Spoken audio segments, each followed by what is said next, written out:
Marcos, boa noite, irmão. Paz de Cristo. Seja bem-vindo, fica à vontade. Sérgio? Sérgio está por aqui, cara. Que bom te ver mais uma vez, Sérgio. É bom também. Falei sobre você hoje com o Valdizan, né? Hoje de manhã. Ele disse que você deve estar trazendo a aula aí no próximo quinta-feira. Eu acho que é isso, né? Amanhã a gente vai estar lá. Programa nas Que bom. Que bom, irmão. Muito bom. Vamos ver vocês. Eu acho que só faltou o Denis, né? Boa noite, irmã. Paz de Cristo. Irmãos, o Havaí me pegou de surpresa quando ele me convidou para esse texto. Eu só consegui meditar no texto mesmo há uma questão de 5 dias, mais ou menos. Mas ele já havia me convidado há 15, né?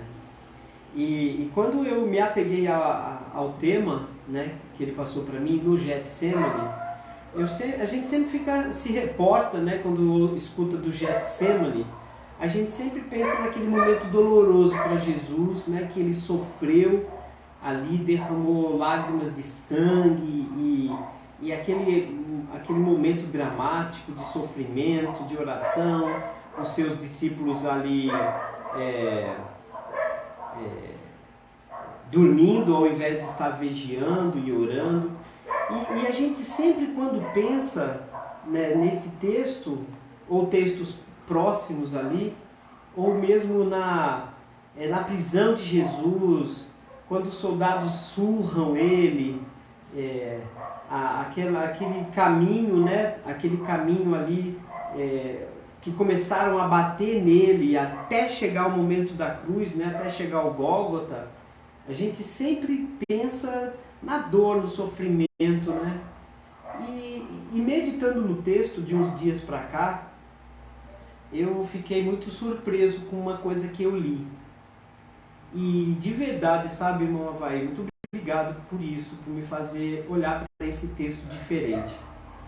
E eu encontrei algo nesse texto que a gente vai estudar hoje, algo que eu já tinha lido, já tinha estudado algumas vezes o Evangelho de João, mas assim, nunca ficou na minha mente um versículo aqui, um acontecimento desse texto que a gente vai ler daqui a pouquinho. Então, mudou muito minha cabeça, sabe, com relação a Jesus.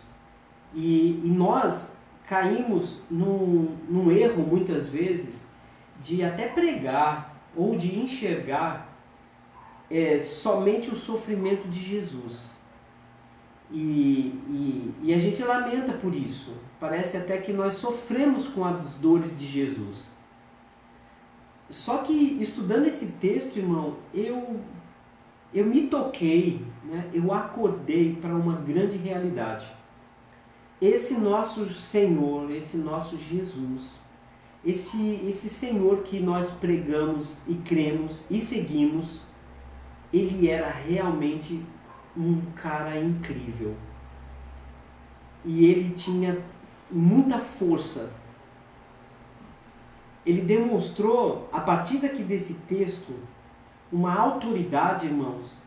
E eu praticamente assim, descartei todo o sofrimento e às vezes olhava até para Jesus como um coitado andando na cruz, indo para a cruz.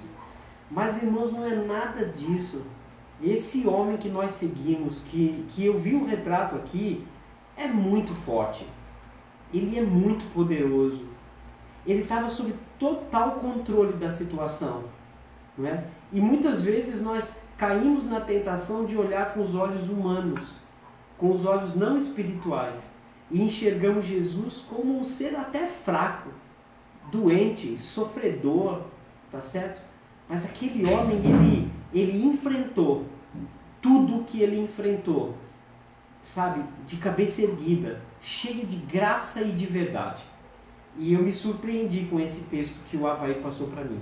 E esse texto que eu quero compartilhar com os irmãos. E juntos, vamos pensar melhor sobre Jesus. Vamos pensar melhor sobre o nosso Senhor. Tá certo? Porque nós precisamos dar mais ênfase na autoridade e no poder de Jesus. A gente já está fazendo isso estudando o livro de Atos às terças-feiras, entende? E às vezes nos passa despercebido aquela questão toda lá de Atos capítulo 3, capítulo 4, em que o nome de Jesus foi usado para curar o coxo, para curar o cego, tá certo? Os apóstolos com muita ênfase pregando em o nome de Jesus. E parece que a igreja do século 21 não está percebendo a força deste nome, não é? Parece que nós estamos tão tímidos para falar deste nome, do nosso Senhor Jesus. Então eu quero que vocês acompanhem comigo essa leitura, tá bom? O texto de hoje está em João, né? Nós estamos estudando o Evangelho de João às quintas e sextas, e hoje vamos para o capítulo 18, versículos de 1 a 11. Abra comigo sua Bíblia aí, por favor, irmãos. Os irmãos que entraram agora, sejam todos bem-vindos, né? Eu estou vendo aqui coisa de menina, né? Eu não sei se é coisa de menina, mas estou vendo uma menina assistindo a gente ali. Seja bem-vinda, irmã, né? Deixa eu ver quem mais está aqui, a Chilene, minha cunhada. Obrigado, Chilene, por estar aqui, né? Para mim, você é um grande encorajamento, de verdade. Né? Nunca me esqueço das suas palavras, né? A última vez que você esteve aqui no Brasil. Irmão Eloí está aí também. Obrigado, irmão. Um abraço na Ana, né? Deus esteja com vocês também. Deixa eu ver quem mais chegou aqui agora. Terezinha já falamos, né? Vamos lá, irmão. Vamos ler. Eu quero fazer um bate-papo um pouco diferente com os irmãos hoje, tá certo? Eu quero que vocês aí fiquem bastante atentos, né? Irmã Betânia, para ajudar a gente. Eu quero fazer um bate-papo hoje com vocês, tá certo? Então eu quero ler alguns versículos e eu vou fazendo umas perguntas e os irmãos vão me ajudando. Primeiro vamos tentar entender, né? Vamos lendo e entendendo passo a passo esse texto, tá certo? E vocês aí vão me ajudando. Capítulo 18, versículo 1. Tendo Jesus dito estas palavras, saiu juntamente com seus discípulos para o outro lado do ribeiro Cedron, onde havia um jardim, e aí entrou com eles. Bom, ele começa o texto dizendo que, ditas algumas palavras, né, Jesus pegou os seus discípulos e foi para um jardim. E nós sabemos que foi ali para vigiar e orar. O capítulo 18, ele começa falando de que depois de algumas palavras de Jesus, ele se retirou. Quem pode me ajudar aí? Quem se lembra do que foi, quais foram as palavras de Jesus no capítulo anterior? Né? Porque ele disse aqui, ditas estas coisas. Que coisas? Quem se lembra aí o que Jesus falou no capítulo 17 deste evangelho? Quem se lembra? Bem rapidamente. Oi? Oração sacerdotal? Isso, esse nome, né, sacerdotal é o ser humano que botou, né? Eu chamo de a grande oração de Jesus, né? E nesta oração Jesus Cristo, ele roga ao Pai para que nos guarde, né, do mal, né?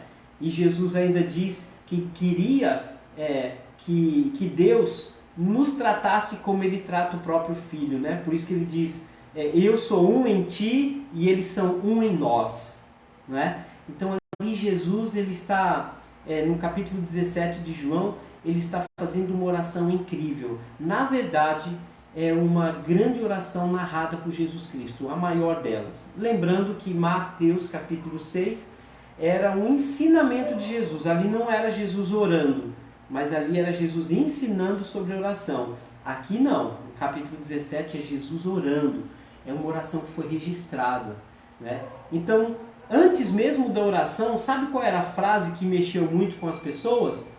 João capítulo 16, 33.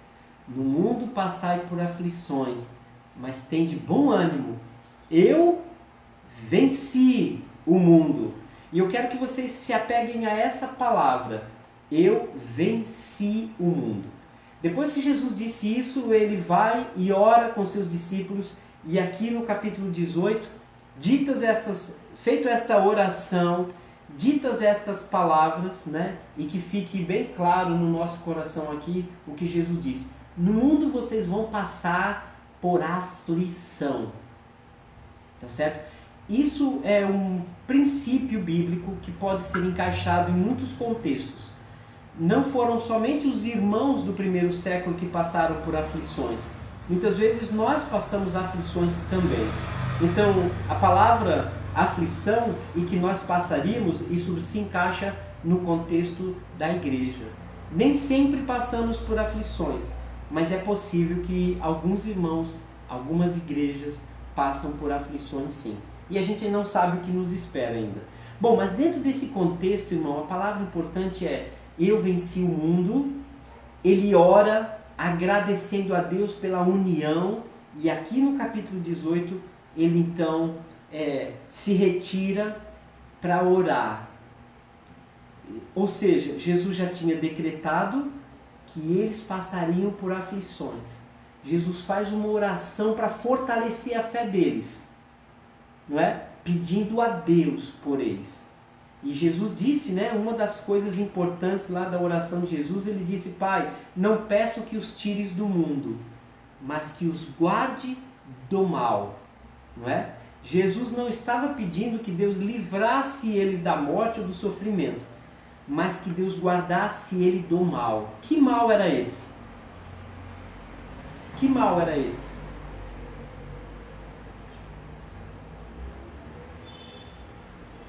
O mal de se perder, né, Sérgio? Se perder o contato, de perder o vínculo com Deus, né? Sim. Esqueceram agora o mal, né? Medo de Jesus. Que ele fala que Judas foi o único que se perdeu, mas era para se cumprir as escrituras. Isso, meu irmão. Vamos mais fundo nisso, né? Não, Jesus orou pedindo que Deus guardasse eles de se entregar para o mal, de se entregar para o inimigo, como aconteceu com Judas, e a gente vai ver aqui daqui a pouquinho. Exatamente isso, irmão. Muito obrigado pelo seu comentário. E é isso, irmãos. Então esse é o contexto do que nós estamos lendo agora, tá certo? Isso é muito importante para nós. Então, e nós falamos sobre isso na terça-feira em Atos. Aquela oração da igreja, né, toda, não foi para que os soldados não prendessem, não perseguissem a igreja, mas que eles tivessem mais ousadia no falar. Não foi isso que a gente estudou? E aqui da mesma forma. Então vamos continuar a leitura. Versículo 2. E Judas, o traidor, também conhecia aquele lugar, porque Jesus ali estivera muitas vezes com seus discípulos. Bom, Judas já frequentava aquele jardim, já tinha ido com Jesus algumas vezes, não é? E que coisa incrível, né? Judas também havia participado de tantos milagres de Jesus. Judas havia participado da ressurreição de Lázaro, tá certo? Da cura da filha de Jairo. Jesus levou com ele, Judas, em muitas situações. Jesus tinha tido momentos nesse jardim de oração com Judas. E lembra que nós falamos na terça-feira, irmão Avaí, sobre milagre? Como pode as pessoas, diante de um milagre, não considerar Deus? Não é? Porque milagre é a prova de que Deus existe e que Deus está atuante. E Judas participou de tudo isso. Não é? Mas agora o cenário é outro. Agora Judas... Pode falar, irmão Edvaldo.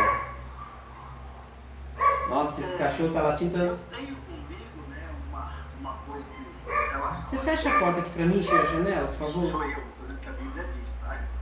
E não estou aqui também para discutir certas coisas que a Bíblia não deixa Bota a claro. bicicleta para dentro. Judas era ambicioso, Judas queria Nossa, não estou ouvindo nada, preciso de um fone. queria poder. Telefone branco. Então, acho que ele pensou, passou na mente dele, assim, eu vou entregar Jesus. Jesus não vai permitir, porque ele tem poder, né, que aconteça o que esses homens querem fazer, e aí ele vai expulsar todo esse império dele, e tudo isso.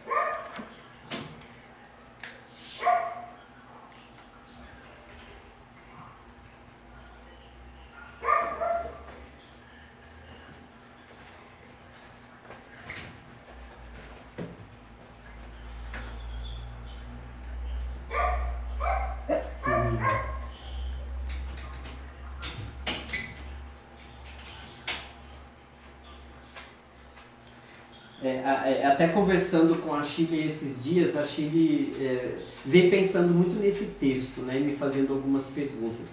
E uma dessas perguntas, aliás, uma dos questionários da Chile foi que ela ficou impressionada porque quando eles saíram da mesa após a ceia, né, quando Judas se retirou, a Bíblia diz que o diabo tomou conta dele, não é?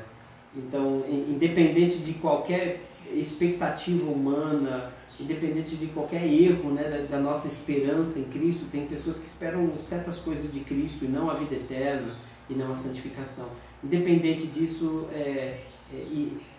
discordar de Deus é a mesma coisa do que abrir as portas do coração para o diabo, né? E há uma diferença muito grande entre Judas e Lúcifer, com Pedro e outros que pecaram, né? Alguns homens não entendiam o modo de Deus agir, mas Judas, assim como Lúcifer, não entendiam o modo não aceitava o modo de Deus agir. E a gente tem que prestar muita atenção nisso, sabe? Há uma diferença grande, irmãos, repetindo. Uma coisa é você não entender Deus, porque quando você não entende Deus, aí entra a fé e a confiança. Mas quando você não concorda com Deus, você está abrindo umas portas da sua vida para o diabo, que foi o que aconteceu com Judas e o que aconteceu com o diabo no céu, tá certo? Então foi muito boa a colocação, sim, de volta, né? Então, irmãos, querendo comentar, perguntar, fique à vontade. Vamos continuar a leitura então. Versículo 3. Tendo, pois, Judas recebido a escolta e dos principais sacerdotes dos fariseus, ele recebeu alguns soldados, alguns guardas. Chegou a este lugar com lanternas, tochas e armas. É o mesmo Judas, irmãos. É o mesmo Judas que andou por 3 anos com Jesus, que assistiu, que viu tudo que Jesus fez, que ouviu tudo que Jesus falou. Se para nós isso parece impossível, não é? Nós não estamos muito preparados, né? Porque aquele que está de pé, olhe que não caia. E a gente não está aqui, né, sequer para condenar Judas, apesar de suas ações condenáveis, mas esse é um trabalho de Deus. Mas para nós aqui, Judas sempre deve ser um grande alerta, né? Um grande alerta, né? O que é a cobiça, né? O que o poder, o que o medo, a insegurança, porque nós não sabemos muita coisa da vida de Judas, não é? Provavelmente, e eu tenho certeza de que ele estava assistindo Jesus por um outro ponto de vista, não é? Cada pessoa assiste Jesus por um ponto de vista, não é? Pedro assistia e ouvia Jesus pelo seu próprio ponto de vista. João assistia Jesus e ouvia pelo seu próprio ponto de vista. O rei Herodes ouvia falar de Jesus e ouvia pelo seu próprio ponto de vista. Maria, mãe de Jesus, ouvia e via pelo seu próprio ponto de vista. Todos nós temos percepções sobre Jesus, mas o grande cuidado que devemos ter é quando nós não concordamos com o cristianismo, não concordamos com o que Jesus disse.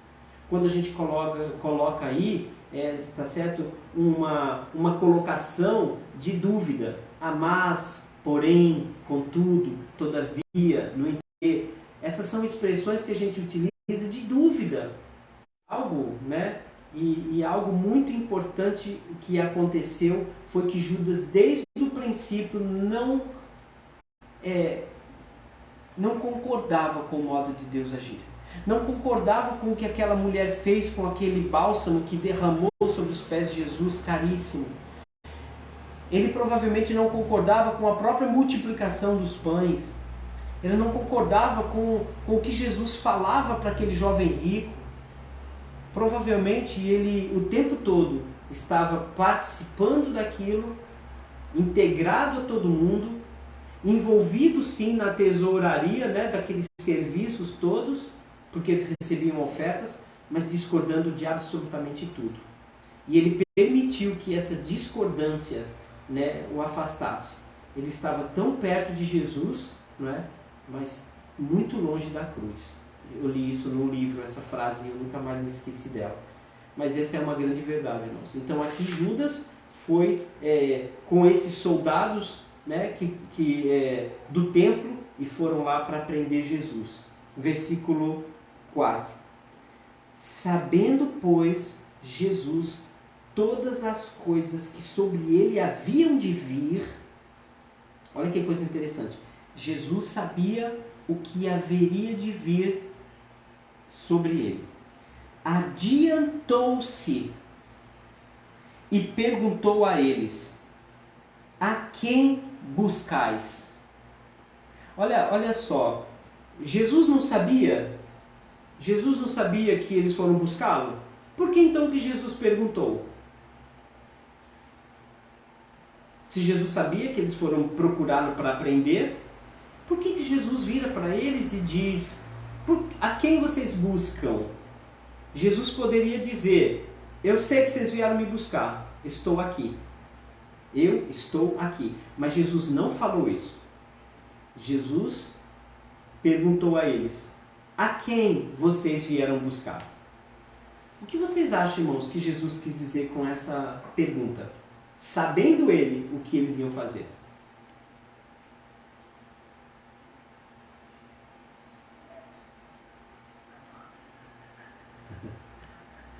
De novo, Edivaldo. Olha, vai. Não, irmão. Aqui não é de novo, não, irmão. Aqui é mais uma vez. A gente tem que acrescentar. Fique à vontade, irmão. É um prazer. Não, mas, irmão Edivaldo, assim, isso é importante, sabe? É por isso que eu estou perguntando, sabe? Para a gente conversar e falar. Fique à vontade. No início aí, né? Algumas pessoas veem Jesus muito fraco, um pouco coitado, né? Eu lendo a Bíblia nunca vi assim. Talvez algumas pessoas até coloquem assim. E aqui Jesus dá uma demonstração disso. Quando ele diz assim: ninguém toma a minha vida, eu dou livremente, eu tenho o poder de dar e de reaver. Então aí acaba toda coisa de dizer que Jesus é coitado, que alguém mata Jesus, que alguém pode pegar Jesus, prender Jesus. Não.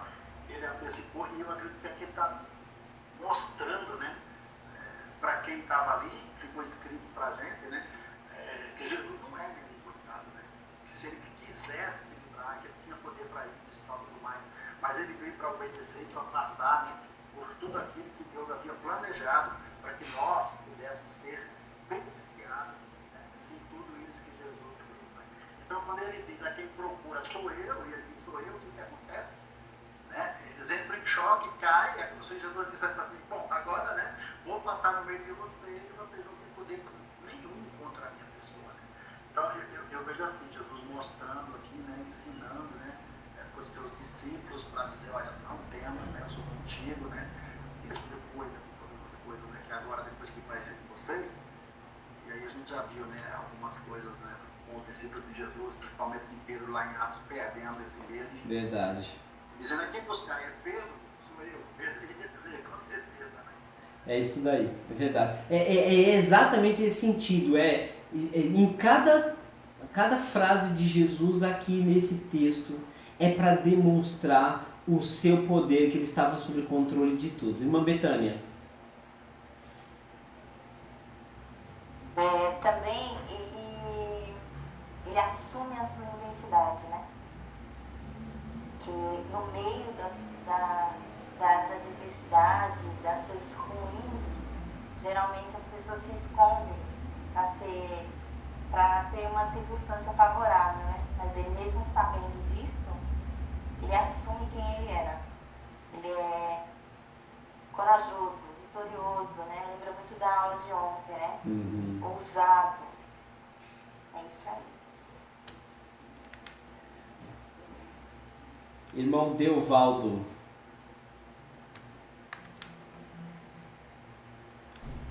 Neves, né? Neves. Eu vou na primeira palavra aqui. Irmão Neves. Mas eu ainda vou voltar naquele primeiro comentário meu, né? A palavra fala que somente um ia se perder, que era Judas. Eu acho que com essa atitude de Jesus, ele precisava proteger os seus. Porque pensa como Pedro era impulsivo. Né? Se Pedro desconfiasse que era para prender Jesus ali, porque talvez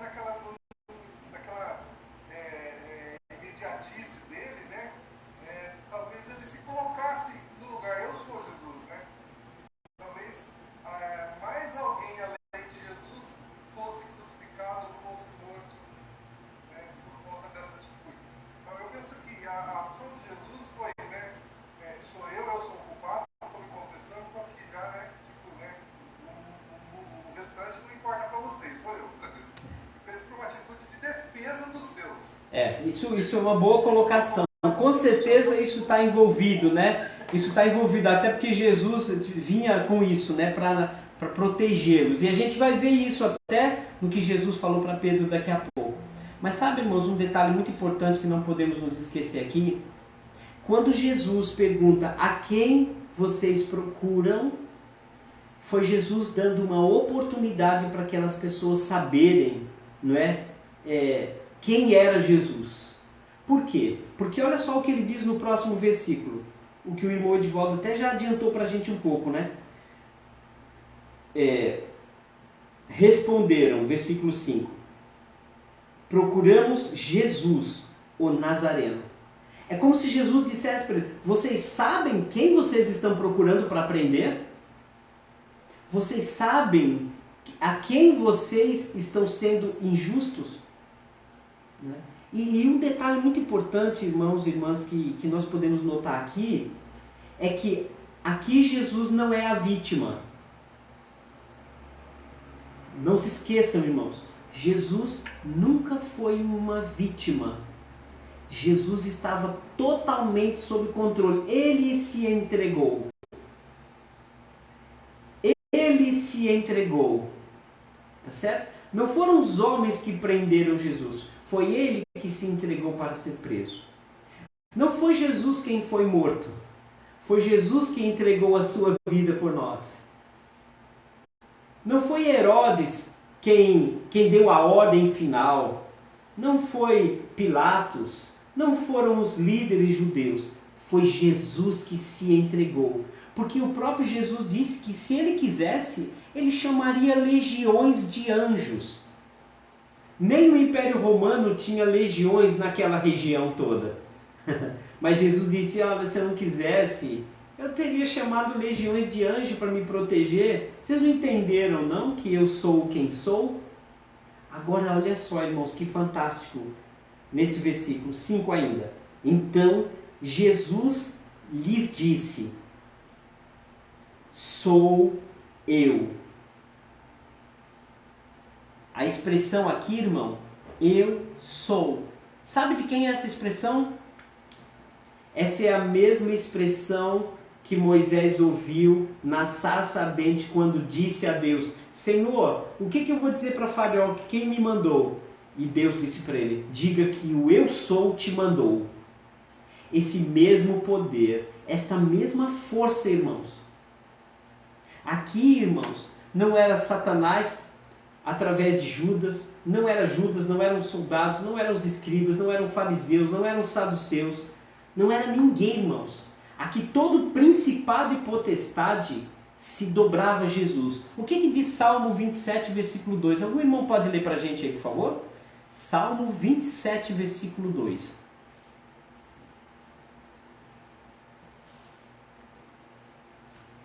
Quem achar primeiro aí, pode soltar. Quando homens maus avançarem contra mim para destruir-me, eles, meus inimigos e meus adversários, é que tropeçarão e cairão. Amém. Essa é a mesma expressão usada em tantos textos do Velho Testamento. Quando Jesus abre a boca e diz, eu sou. Às vezes a gente está lendo, irmãos, e parece que Jesus está dizendo, sou eu que vocês estão procurando. Não, não. Aqui Jesus está dizendo, o Deus vivo está aqui na sua frente. O Salvador está aqui, o ungido de Deus, o Messias. Essa expressão para nós, irmãos, passa despercebida, porque na nossa língua portuguesa nós não temos a riqueza do que essa palavra significa. Mas para um judeu, como Judas e como tantos outros está aqui, eles entendiam que essa era a expressão de Deus. Eu sou o que sou. Eu sou o alfa e o ômega, o princípio e o fim. E quando aqueles homens ouviram isso, porque eles eram entendidos da lei judaica, aquela expressão de Jesus fez o que o irmão Edivaldo adiantou para a gente. Quando, pois, versículo 6, quando, pois, Jesus lhes disse, sou eu, recuaram e caíram por terra. Essa palavrinha aqui, irmãos, recuaram, ela vem de uma expressão que significa derrotados. Aqueles homens, naquele momento, todos os soldados que foram lá com Judas, diante da expressão Jesus, sou eu, eles caíram por terra, derrotados. Ali aqueles homens estavam caídos no chão, sobre o poder de Jesus. Aqui Jesus, quando olha para aqueles homens, para aqueles soldados, sem medo nenhum, disse para eles, eu sou. E aqueles homens todos armados, com suas lanternas, com suas espadas, caíram no chão. E o texto diz, recuaram e caíram. Você só recua quando você é derrotado. E aqueles homens sabiam plenamente de que se Jesus quisesse, porque eles já sabiam quem era Jesus, a fama de Jesus já estava circulando.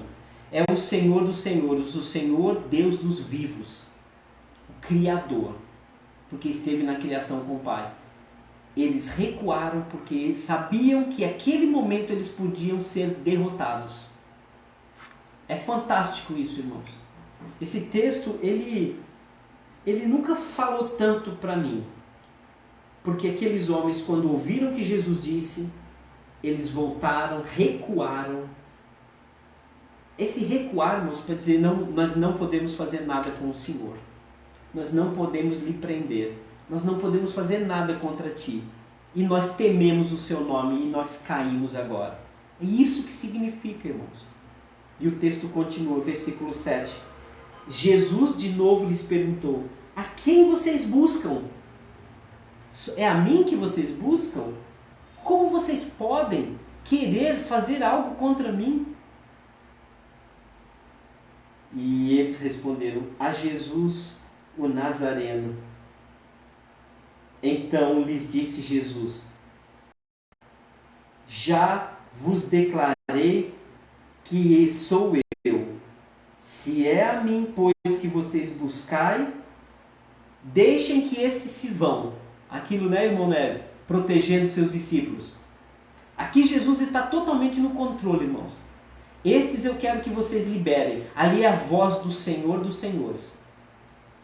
Aqui é Jesus, aliás, aqui é o Pai protegendo os seus discípulos, como ele fez na oração. Lembra o que ele disse na oração, lá no capítulo 17? Né? Pai, eu tenho aqueles que o Senhor me deu.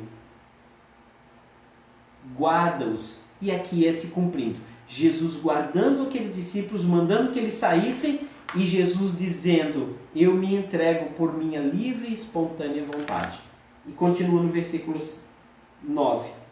Para se cumprir a palavra que dissera, não perdi nenhum dos que me deste. Jesus sob controle. Os soldados podiam prender todo mundo que estava lá, que tentassem qualquer coisa, mas Jesus se colocou. E imagine que é Pedro assistindo isso tudo, é João assistindo isso tudo, alguns outros discípulos assistindo isso tudo, apavorados pelos soldados chegando, mas todos os soldados se dobrando à pessoa de Jesus. Irmãos, isso é um sinal de força, de poder e de autoridade impressionante. Versículo 10. Então Simão Pedro puxou a espada de que trazia e feriu o servo do sumo sacerdote, cortando-lhe a orelha direita. E o nome do servo era Malco. Agora Pedro, como o irmão mesmo disse há pouco, todo empolgado, encorajado pela postura de Jesus. Totalmente encorajado pela postura de Jesus, e por verem aqueles soldados todos caíram em terra, então Pedro criou coragem. E aí puxou a espada, como que se Jesus precisasse de espada. E aí Jesus vira para Pedro, né, e diz o quê? Mas Jesus disse a Pedro, mete a espada na bainha, guarde a espada. Não beberei porventura o cálice que o meu pai me deu? Ou seja, você acha, né, que eu vou recusar o que o Pai pediu que eu fizesse por todos vocês? E nós sabemos que muitos não entendiam o que Jesus havia feito. Mas o que fica dessa lição, de irmãos, que é mais importante, é que ao nome de Jesus, o eu sou, todo principado e potestade, todo inimigo retrocede, é derrotado e cai por terra. E nós precisamos lembrar disso, irmão, quando nós formos orar em nome de Jesus. Nós precisamos fazer isso quando tivermos que enfrentarmos todas as dificuldades, se nós andarmos em retidão e santidade e justiça. Mas nós precisamos entender que o eu sou nos mandou até o faraó. O eu sou nos pediu para ser forte e corajoso. O eu sou disse, eu venci o mundo. Fica aí, irmãos, para comentários e perguntas. Que texto incrível. Obrigado, Avaí, por ter colocado hoje nas minhas mãos essa reflexão. Para a minha vida mudou muito, porque eu nunca tinha pensado como Jesus se portou naquele momento. Eu sempre olhava sentindo uma dor dentro de mim por Judas estar indo lá com soldados prender Jesus. Mas esse texto me fez olhar diferente. Na verdade, os coitados, os pobrezinhos, os derrotados foram Judas e todos os soldados que estiveram com ele. Que isso sirva para todos nós, irmãos e irmãs. Que a gente jamais olhe para Jesus como qualquer um. Sob o nome de Jesus, todo joelho se dobrará e toda língua confessará que Ele é o nosso Senhor. Que a gente faça isso hoje, para que a gente não tenha que fazer isso obrigado no dia D. Obrigado, irmão.